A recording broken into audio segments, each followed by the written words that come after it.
আসসালামু আলাইকুম সবাইকে। সবাই কেমন আছেন? আমি ভালো আছি আলহামদুলিল্লাহ। আজকে একটু অন্যরকম রেসিপি নিয়ে আপনাদের সাথে চলে এসেছি। তো চলুন রান্নাটা শুরু করা যাক। পরে বলছি আমি কি রান্না করছি।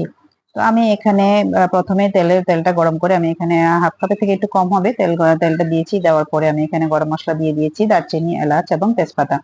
দিয়ে আমি এখানে একটা পেস্ট করে নিয়েছি। পেস্টটার মধ্যে ৪ টা পেঁয়াজ, মাঝারি সাইজের পেঁয়াজ ছিল।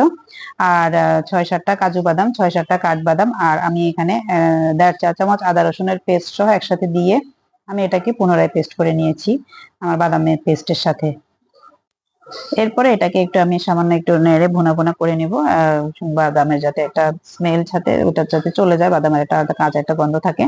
ওটা একটু কিছুক্ষণ নেড়ে আমি এখানে দিয়ে দিচ্ছি এখন মরিচের গুঁড়ো। আমি এখানে ৪ চামচে ১ চা চামচ মরিচের গুঁড়ো দিয়ে দিয়েছি। এটা একটু ঝাল।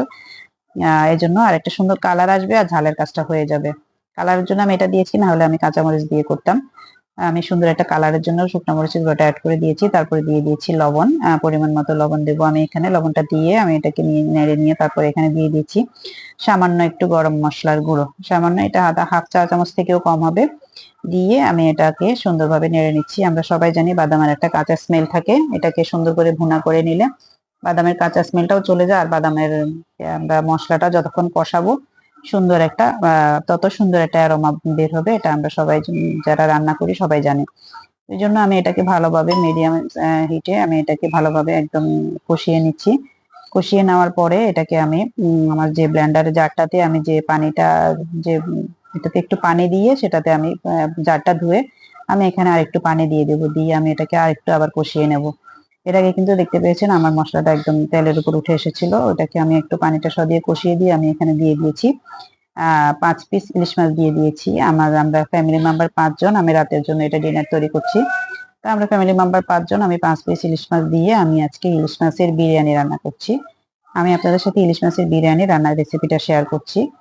তো দেখতে পাচ্ছেন আমি মাছটাকে দিয়ে মাছটা আমার মশলার মধ্যে দিয়ে মাছটাকে মশলা দিয়ে একটু করে রেখে দিয়েছিলাম। ঢেকে দিয়ে এখন আমি এটাকে এসেছি কিছুক্ষণ পরে উল্টিয়ে দিচ্ছি যাতে মাছটা একটু দুই পাশে ভালোভাবে হয়ে যায়। আর আমরা সবাই জানি ইলিশ মাছ রান্না করতে কিন্তু বেশি সময় লাগে না।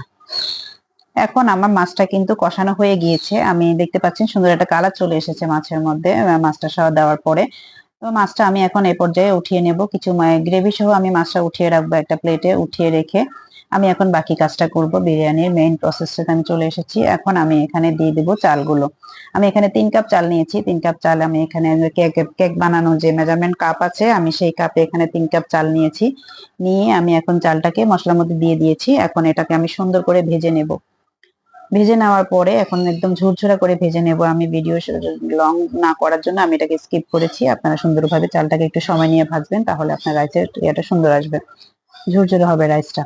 আমি এখানে যখন চালটা আমি টকবগে ফুটন্ত গরম পানি দিয়েছি, দেওয়ার পরে আমি এখানে দিয়ে দিয়েছি মিল্ক পাউডার ৩ চা চামচ।